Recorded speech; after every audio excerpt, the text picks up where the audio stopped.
नमस्कार, मैं हूं आपके साथ वर्षा और आप देख रहे हैं नेशन 15 न्यूज। खबर 4 अप्रैल दिन शुक्रवार की मेरठ से आ रही है। दरअसल मेरठ के थाना सरूरपुर क्षेत्र कस्तूरबा गांधी आवासीय विद्यालय से 3 छात्राएं संदिग्ध परिस्थितियों में लापता हो गई। विद्यालय प्रशासन ने सूचना देरी से दी, जिससे हड़कंप मच गया। डीएम और एसपी ने मौके पर पहुंचकर जांच शुरू की। सीसीटीवी कैमरे काम नहीं कर रहे थे और दीवार टूटी हुई मिली। कक्षा 7 की छात्रों के लापता होने की सूचना मिलते ही हड़कंप मच गया। आरोप है कि विद्यालय प्रशासन ने इस बात को देर शाम तक दबाए रखा। हालांकि जैसे ही एबीएसए को इसकी जानकारी हुई तो उन्होंने उच्च अधिकारियों को सूचना दी, जिसके बाद देर रात खुद डीएम और एसपी मौके पर पहुंचे और सारी जानकारियां प्राप्त की। अपने आप को हमेशा अपडेटेड रखने के लिए देखते रहिए नेशन 15 न्यूज। सर, 3 बच्चियां गायब हैं, क्या मामला है? संदिग्ध परिस्थितियों में है, मामले को छुपाया गया पूरे दिन, क्या चल रहा है?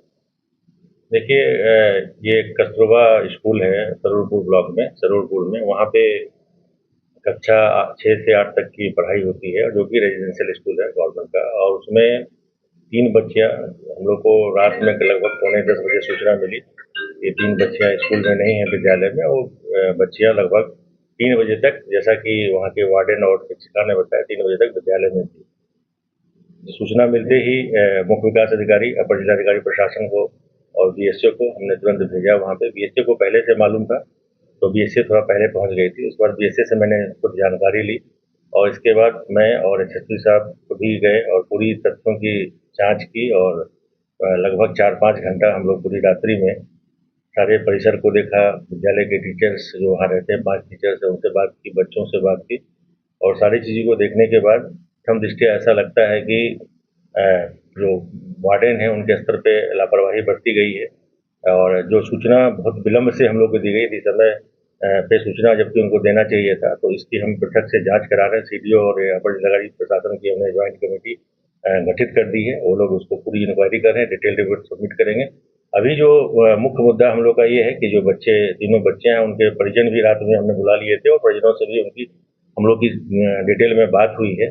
2 बच्चे के परिजन आ गए थे। एक बच्चे के परिजन उनके मदर नहीं है, फादर स्टेप फादर है, तो जिसके कारण उनकी सिस्टर शामली में रहती है, उनसे भी संपर्क करने का प्रयास किया गया, पर उनके सिस्टर ने आने से मना कर दिया।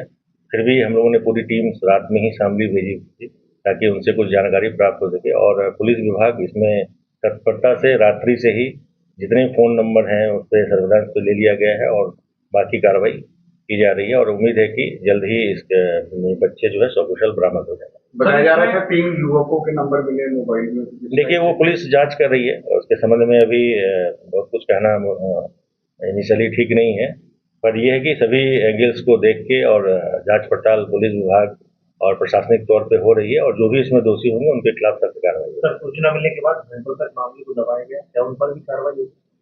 सूचना जैसे ही हम उच्च स्तर पे हम सर्वप्रथम सूचना बीएसए के द्वारा सीडीओ को दी गई थी 9:40 के आसपास, और सीडीओ ने तत्काल मुझे बताया। तो उसके बाद मैंने एसएसपी से बात की और उनको कहा कि तुरंत जो है वहाँ पे पुलिस जानी चाहिए। और फिर मैंने एडीएमई और सीडीओ को तुरंत जाने के लिए कहा और उसके तुरंत तत्काल बाद मैं और एसएसपी साहब खुद ही मौके पे गए और सारी चीज़ को हम लोगों ने देखा। यदि समय रहते सूचना देने की जिम्मेदारी जो है बीएसए और संबंधित वार्डन की थी। वार्डन ने भी बीएसए को विलम्ब से सूचना दी, जैसा कि बीएसए का ना, बीएसए ने भी कुछ विलम्ब से हम लोग सूचना दी। सारे बिंदु पे जहाँ जो दोष जिसका निकलेगा उसके खिलाफ हम लोग कार्रवाई करेंगे, ये हम लोग देख रहे हैं। सर, इसमें सीसीटीवी भी जांच की जा रही है और इसमें क्या अब तक ये पता चल पाया है कि ये बच्चियां खुद गई हैं या कोई इनको लेके गया है, कुछ ऐसा सामने आया? देखिए, सीसीटीवी से पुलिस जो है आस पास में भी पेट्रोल पंप है और बाकी जगह शॉप्स पे सीसीटीवी है, क्योंकि रात का समय था तो सब शॉप्स बंद हो चुके थे।